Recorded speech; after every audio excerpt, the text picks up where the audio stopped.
Hello guys, আসসালামু আলাইকুম। Welcome to my another video. বর্তমানে এআই লেভেল অফ ওয়ান নামে একটা সেটিং ফেসবুকে চালু হয়েছে। সেটি আমরা পোস্ট করলে দেখতে পাবো। যখন আমরা পোস্ট করতে যাবো কোনো কিছু, কোনো ফটো বা ভিডিও, তখন দেখতে পাবো। সো চলুন দেখে নেওয়া যাক সেই এআই লেভেল অফ ওয়ানের কাজ কী। ফেসবুক অ্যাপসে যাব। অ্যাপসে যাওয়ার পর হর্স অন ইওর মাইন্ডে চাপ দিব। দেখেন এখানে এআই লেভেল নামে একটি অপশন যুক্ত হয়েছে, সেটাতে চাপ দিব। দেওয়ার পর লার্ন মোরে চাপ দিব। দেখেন এখানে ওরা অনেকগুলা শর্ত দিয়ে দিয়েছে।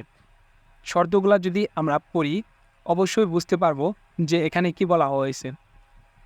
সো আমি ফার্স্টটা পড়তেছি। As more generative AI tools become available, it's important to be able to recognise when something may have been created with generative AI. আপনি যে কন্টেন্টটা তৈরি করবেন সেই কন্টেন্টটা যদি এআই সম্পর্কিত হয় বা এআই দ্বারা তৈরি হয়, তাহলে আপনি ওই এআই লেভেল পপটা অন করে দিতে পারেন। আর যদি তা না হয়, নিজের বানানো কন্টেন্ট হয়, তাহলে আপনি এআই লেভেল অফ করে পোস্ট করতে পারেন। এআই লেভেল অফ ওয়ান দ্বারা আসলে আমাদের এটুকুই বুঝিয়েছে। যদি আপনি এই নিয়ম না মানেন, তাহলে ফিউচারে আপনার আইডিতে সমস্যা দিতে পারে।